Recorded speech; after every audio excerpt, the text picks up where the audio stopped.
دامن میں گنجائش نہیں ہے۔ خلیفہ ریاض ملت علامہ پیر رقیب احمد چشتی صاحب خوبصورت انداز میں آپ کو میسج دے رہے تھے۔ ملک دل نواز صاحب، ملک احمد نواز صاحب، سادات کرام، علماء کرام کا ایک گلدستہ، سامنے گلدستہ، پیچھے آگے دائیں بائیں ایک گلدستہ نہیں، ملک کامران اختر سمیت یہ متعدد گلدستے موجود ہیں۔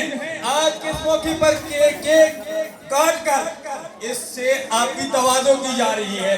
میں اسی پر گفتگو کروں گا کیونکہ آپ کو میٹھا کھلایا جا رہا ہے۔ اللہ کے نبی کے میلاد پر میٹھا کھلانا یہ رب کی سنت ہے۔ غانی صاحب یہ کہہ گئے، میں قرآن سے ثابت کرتا ہوں۔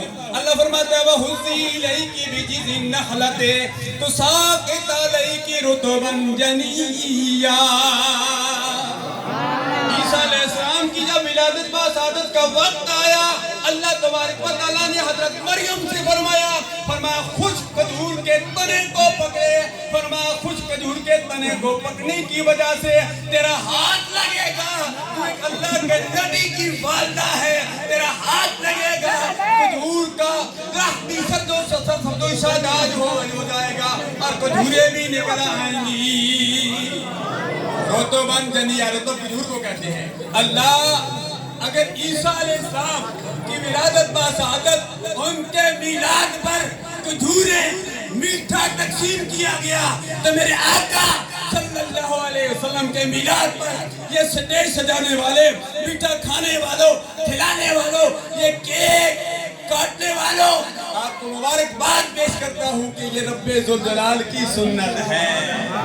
سونا پارا اللہ کی بارگاہ میں دعا ہے اللہ تعالیٰ ہم سب کو میلاد مصطفیٰ ہم دنیا میں مناتے ہیں۔ کیک کھانے میں 1-2 منٹ تقریر کرتا ہوں، زیادہ وقت لینا نہیں چاہتا کیونکہ اس لیے 1 منٹ اور لوں گا تاکہ علماء کرام بھی فارغ ہو جائیں۔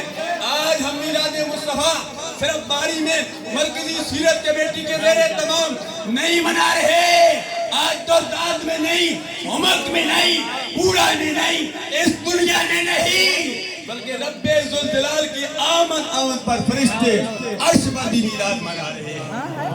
امام الانبیاء صلی اللہ علیہ وسلم کی آمد پر ہم خوشیوں کا اظہار کر رہے ہیں اور قیامت کے دن بھی ہم خوشیوں کا اظہار کرتے ہوئے 24ویں پاری کی روح میں وسیق الذین اتقوا ربہم الی الجنۃ زمرا، ہم جلوس کی شکل میں جنت میں جائیں گے۔ اللہ سب کو آباد